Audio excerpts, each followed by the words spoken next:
بادشاہ ہست حسین، دین ہست حسین، دین پناہ ہست حسین، ندائے روحی روح ہست حسین، اسم اللہ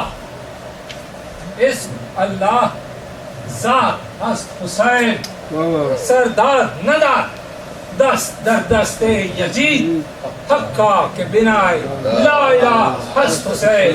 نعرہ حیدری، آواز بلند ہے صلوات۔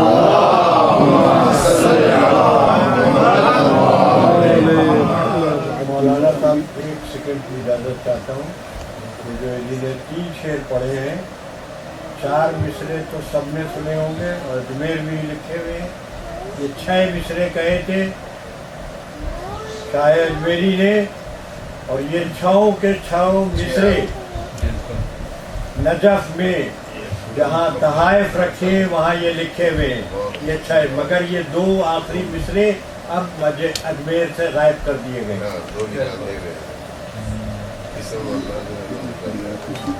التماس سورہ فاتحہ برائے سال ثواب جناب انصار فاطمہ صاحبہ بنت سید علی حیدر، آپ تمام مرحومین، ہمارے مرحومین، تمام شہداء، تمام علماء، تمام صالحین۔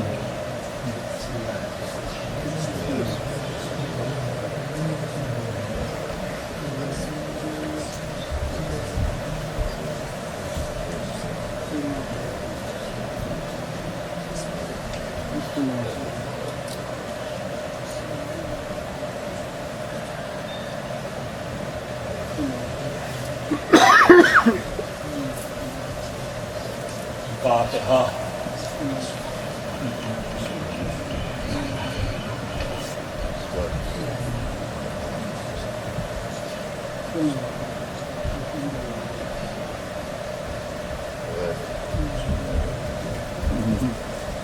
اعوذ باللہ السمیع العلیم من الشیطان اللعین الرجیم، بسم اللہ الرحمن الرحیم، الحمد للہ رب العالمین، والصلاة والسلام علی اشرف الانبیاء والمرسلین، سیدنا ونبینا وشفیعنا بالقاسم محمد، اللہم صل علی الطیبین الطاہرین الغر المعین المعصومین، واللعنة اللہ علی اعدائهم اجمعین من یومنا هذا اما بعد، فقد قال اللہ سبحانہ وتبارک وتعالی في كتابه المبين، بسم الله الرحمن الرحيم، ولا تحسبن الذين قتلوا في سبيل الله أمواتا بل أحياء عند ربهم يرزقون۔ صلوات اللهم صل على محمد وآل محمد۔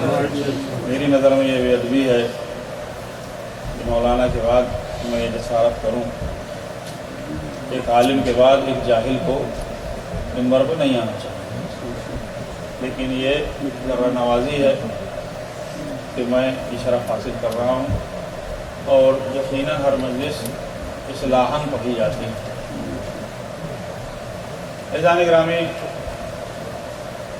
انسان زندگی کو بہت زیادہ پسند کرتا ہے، موت کو پسند نہیں کرتا،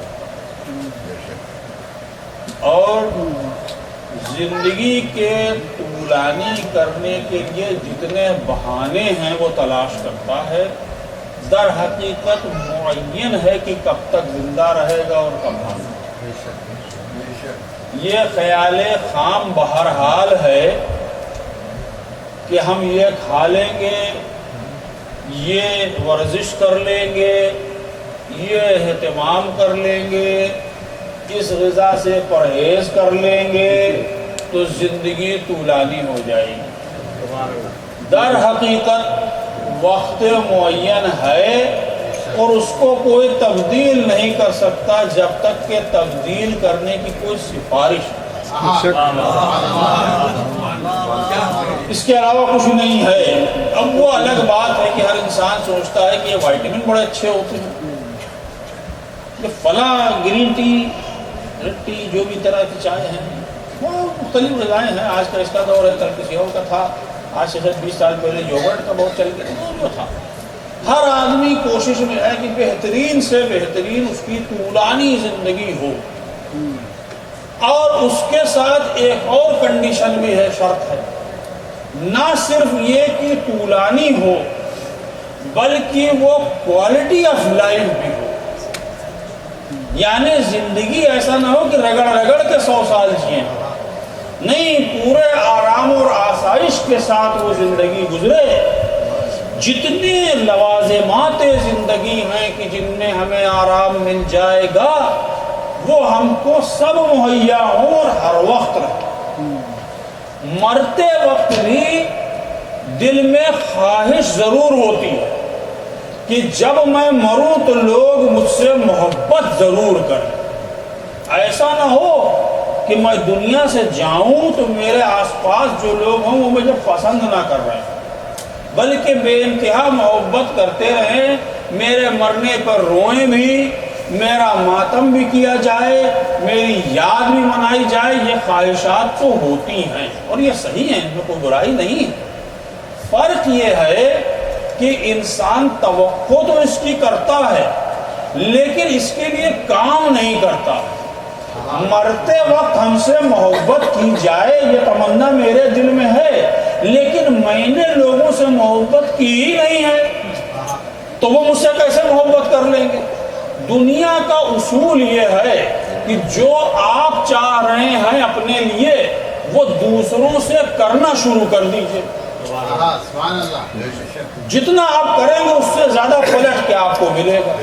آپ چاہتے ہیں کہ آپ بہت پیسے اور دولت والے ہوں، لٹانا شروع کیجئے جو ہے آپ کے پاس. وہی مولانا بھی کہہ بھی رہے، جب آپ دیں گے تو آپ کو ملے گا، ورنہ نہیں ملے گا. محبت آپ سے سب کریں تو محبت آپ کو کرنی پڑے گی، تب آپ سے محبت کی جائے گی. تو اس لیے زندگی بہرحال اب جو بھی طے کر لیں ہم لوگ کہ یہ زندگی اتنی ٹھیک ہے، حالانکہ طے نہیں ہو سکتا.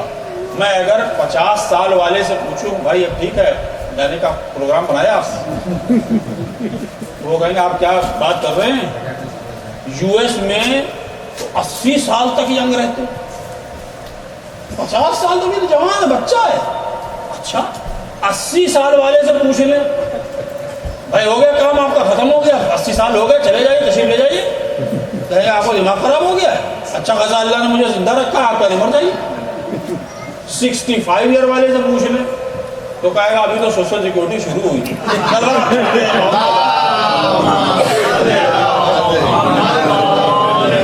کسی کو مرنے کا شوق نہیں ہے اور یہ ہونا بھی نہیں چاہیے. اصل میں شریعت تو منع کرتی ہے کہ انسان اپنی موت کی دعا کرے. کچھ مواقع ہیں جن میں کہتی ہے کہ ہاں آپ کر لو. وہ یہ ہے کہ بس اس کی ایک مثال آپ کو پیش کروں. وہ لوگ کہ جو اب اس کیفیت میں اپنے نفس کو لے کے پہنچ گئے ہیں، استغفر اللہ، کوئی نہیں ہم میں سے اور نہ ہوگا، کہ اب کوئی امکان نہیں ہے کہ ان میں کوئی چینج کر کے، تبدیلی کر کے ان کو اچھے راستے پہ ڈالا جا سکے. اس کیفیت میں کہا گیا کہ بہتر یہ ہے کہ آپ تشریف لیتے ہیں. اس کو میں آسان طریقے سے آپ کی خدمت میں پیش کروں کہ ہمارے اور آپ کے چوتھے امام، امام زین العابدین علیہ السلام اپنی ایک دعا میں ارشاد فرماتے ہیں کہ پروردگار مجھے عمر طولانی دے. کون کہہ رہا ہے؟ وہ جس نے مصائب کتنے جھیلے ہیں کہ جن کی گنتی نہیں کر سکتا، جس کا صبح شام اٹھنا بیٹھنا مصائب کو یاد کر کے گزر رہا ہے، جو پانی نہیں پی سکتا، کھانا نہیں کھا سکتا، وہ انسان بارگاہ رب العزت میں کہہ رہا ہے پروردگار مجھے طولانی عمر دے، لیکن شرط لگا دی ہے ماں، خدایا مجھے اس آن تک طولانی عمر دے جب تک میں تیری اطاعت میں ہوں، اور جس دن میرا نفس شیطان کا شکار بن جائے اسی آن مجھے موت دے. تو وقت معین نہیں کیا ہے، کوالٹی آف لائف کی بات ہو رہی تھی. کوالٹی یہ ہونی چاہیے کہ جب تک اطاعت میں گزر رہا ہے تو 100 سال کی کیا اوقات ہے، 200 سال کی کیا ہے، 500 سال کی کیا ہے حیثیت. کیوں؟ اس لیے کہ مثلا ہم لوگ تو کیلکولیشن میں جاتے ہیں نا، ایک شخص 100 سال میں 1 ٹن نیکی کرتا ہے، ٹھیک ہے. اگر وہ 200 سال زندہ رہے گا تو انشاءاللہ تعالیٰ 2 ٹن نیکی ہو جائیں گی اس میں. لیکن اگر وہ انسان خدا نخواستہ برائی کر رہا ہے تو 1 ٹن برائی 100 سال میں کر لی. اگر یہ حضرت 200 سال تک انشاءاللہ زندہ رہے تو 2 ٹن لے کے جائیں گے. تو اس لیے بہتر یہی ہے کہ یہ اب جتنا ہو گیا اتنا ہی لے کے چلے جائیں.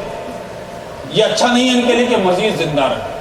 تو حضور والا موت اور حیات اس سلسلے میں امام تعین کیے دے رہے ہیں کہ زندگی جیو تو اطاعت پروردگار میں، اور جب نفس تمہارا چلا جائے تمہارے ہاتھ سے اور یقین ہو جائے کہ اب کچھ نہیں کر سکتے ہو تو اب جینے سے کوئی فائدہ نہیں. تصرف نفس تبھی ہوگا جب تک اطاعت میں ہو. بیجا صرف نہیں کر سکتے اس نفس کو، اتنی بڑی امانت دی اس نے. تو یعنی طہارت والی زندگی جی لو تو 1 سال جینا بھی بہت ہے تمہارے لیے، اور اگر نجاست والی زندگی جی تو 1 دن بھی دو بھر ہے تمہارے لیے. اب یہ طے ہو گیا کہ لائف کیسی ہونی چاہیے. یہ کوالٹی آف لائف ہوتا ہے. اس میں امام نہیں کہہ رہے ہیں کہ مجھے دولت دے دے، مال دے دے، مجھے باغات دے دے، کوئی سوال نہیں کرتا. بس تیری اطاعت. جب تیری اطاعت میں ہوں گا تو ٹھیک. اب اس سلسلے میں قرآن مجید نے یہ جو آیت میں نے پڑھی آپ ہزاروں بار سن چکے ہیں. کیا کہا جائے؟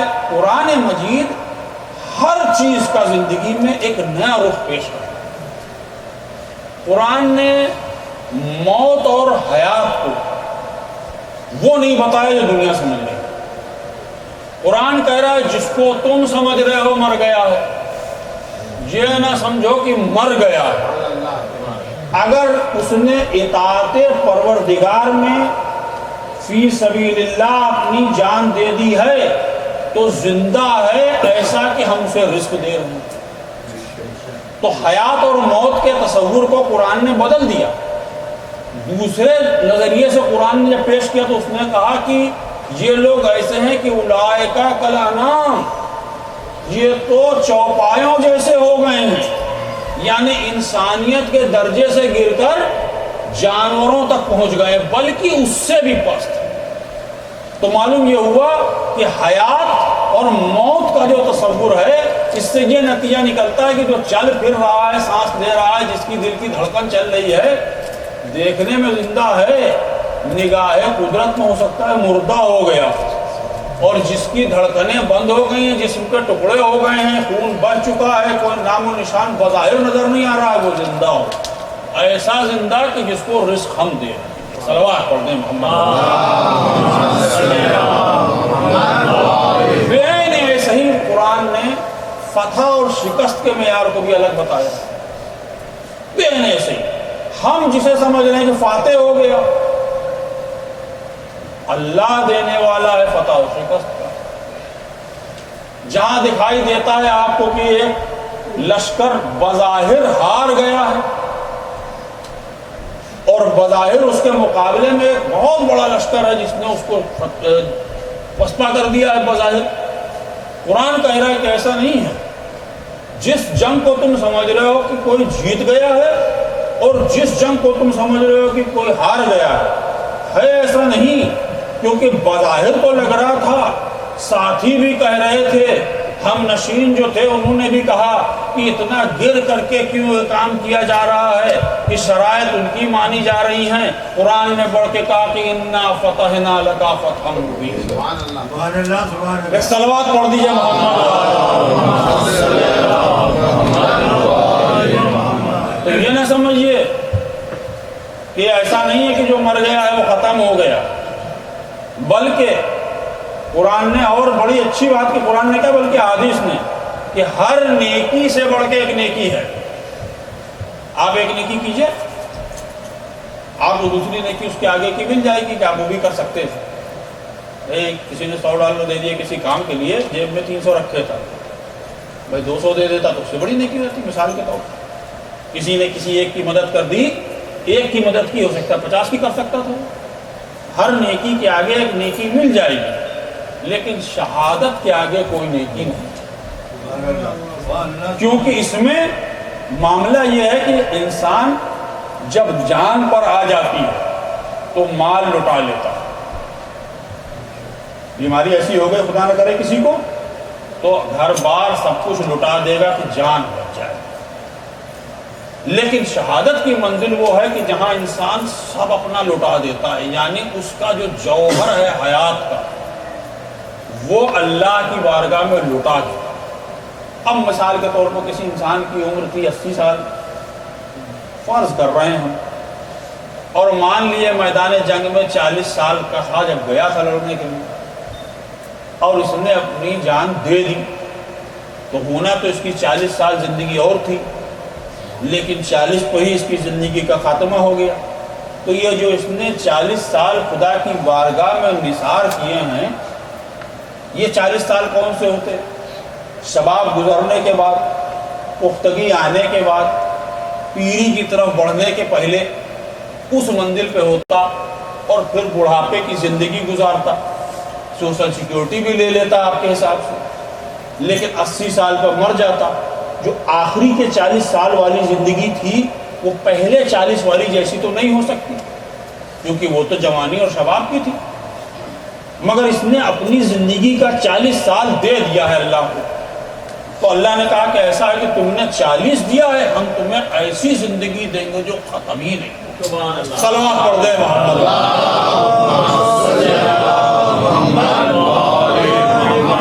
اگر آپ اس کو سمجھ لیں تو آپ کو اندازہ ہو جائے گا کہ اس نے جو تھا اس کے پاس وہ اس نے دے دیا۔ اگر میدان جنگ میں جاتا اور مان لیے زندہ پلٹ کے آ جاتا، شہید نہیں ہوتا، تو بات الگ تھی، شہید نہیں ہوا، ثواب سے پھر بھی محروم نہ ہوتا۔ معاملہ سارا نیت کا ہے۔ اگر نیت درست ہے تو زندہ پلٹ کے آ جانے میں کوئی برائی نہیں ہے۔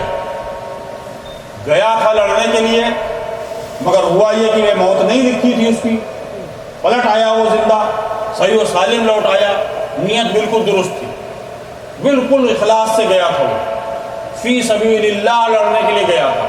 اور یہ فی سبیل اللہ کہہ دینا آسان ہے، سبیل الہی کو تلاش کرنا بڑا مشکل کام ہے، کیونکہ ہم اس کی تشخیص جتنی بھی کر لیں ناکام ہو سکتے ہیں۔ اسی لیے شرط رکھی گئی ہے کہ سبیل کو تلاش کرنا چاہتے ہو تو دیکھو جنگ میں معصوم کا حکم ہونا ضروری ہے، کیونکہ وہ بتائے گا کہ تم سبیل پہ ہو کہ نہیں ہو۔ احتیاط رہے گی کہ وہ غلط راستے پر آپ کی جان کو جانے نہیں دے گا۔ تو اب یہ فی سبیل اللہ گیا تھا لڑکے، لوٹ آیا، شہید نہیں ہوا۔ اس نے تو سارا اپنا کام کر لیا نا، جو جو اس سے مانگا گیا تھا خدا نے اس نے سب پیش کر دیا۔ اتفاق کی بات ہے کہ زندہ ہو کے لوٹ آیا، تو کیا اس کو شہادت نہیں ملی ہے بظاہر، لیکن کیا ثواب سے محروم ہو جائے گا؟ ہرگز نہیں ہوگا۔ ارے ایک سپاہی اسلام کا ایسا تھا جو ہر جنگ میں لڑنے کے لیے جاتا تھا، وہ جان پر کھیل کر ہر جنگ پر کامیاب ہو کے پلٹتا تھا۔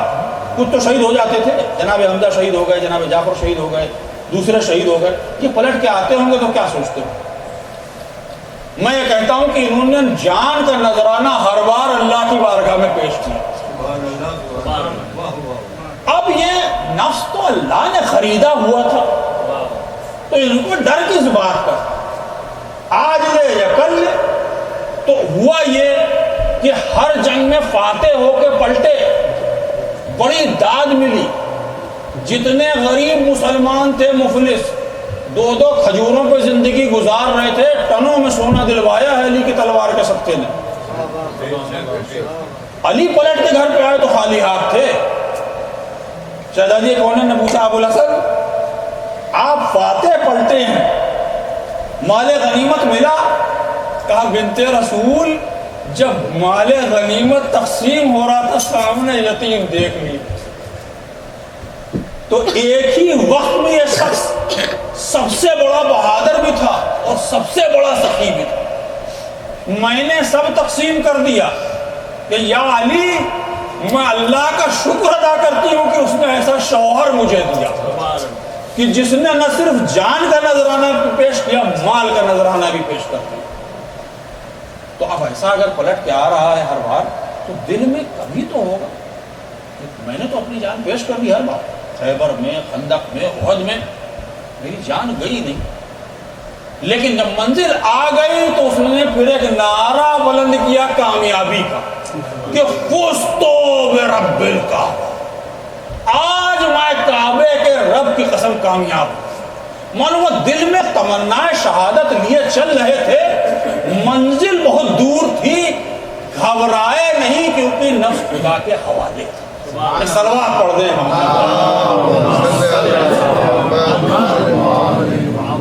بس ایک تمنا یہ ہے, ایک تمنا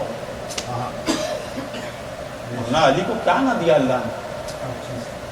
زوجہ علی جیسی کس کو مل سکتی ہے, بیٹے علی جیسے کس کو مل سکتے ہیں, بھائی علی جیسا کس کو مل سکتا ہے. شجاعت, سخاوت, فصاحت, بلاغت, گنتے چلے جائیے جتنے اوصاف حمیدہ ہیں اس میں منزل کمال پر علی ملیں گے. مولا کوئی خواہش ہے تو مولا پلٹ کے کہتے ہیں یہ خواہش بچی, اور وہ خواہش کیا ہے, کربلا میں نہ ہوں گا مگر میری نیابت کرنے کے لیے کوئی ایسا ہو.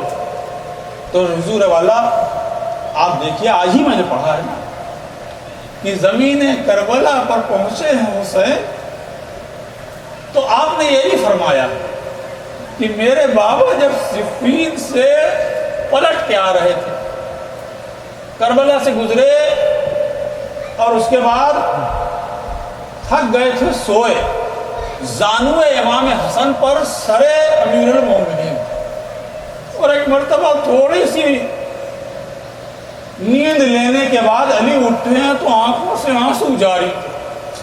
امام حسن نے پوچھا بابا جان رونے کی سبب کیا ہے؟ آپ نے فرمایا کہ میں نے اسی زمین پر دیکھا ہے کہ ایک خون کا دریا ہے اور حسین اس میں تڑپ رہا ہے اور کوئی بچانے والا نہیں. علی کا گریہ شہادت سے پہلے تھا اور آج وہ دن ہے کہ حسین کربلا پہنچے ہیں.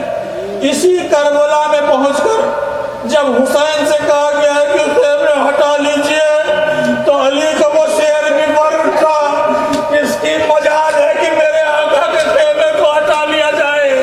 ارے عباس کے تیور بھی بھر گئے تھے, حسین نہ چاہتے تھے کہ عباس کو کچھ بات بری لگ جائے, لہذا خیمے میں جا کے بہن سے کہا اے بہن زینب ذرا عباس کو سمجھاؤ. لہذا عباس کو زینب نے بلایا, گھر میں خیمے میں بلایا, آواز دی گئی اے شہزادے ثانیہ زہرا آپ سے ملنا چاہتی ہیں, آپ سے گفتگو کرنا چاہتی ہیں.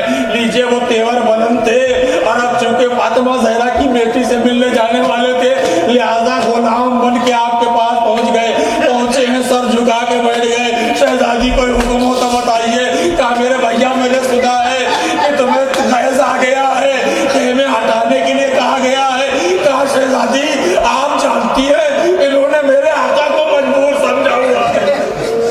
بس اس کے بعد شہزادی کہتی ہے بس میں تم سے کہتی ہوں جو آقا کہتے ہیں اس پر عمل کرو.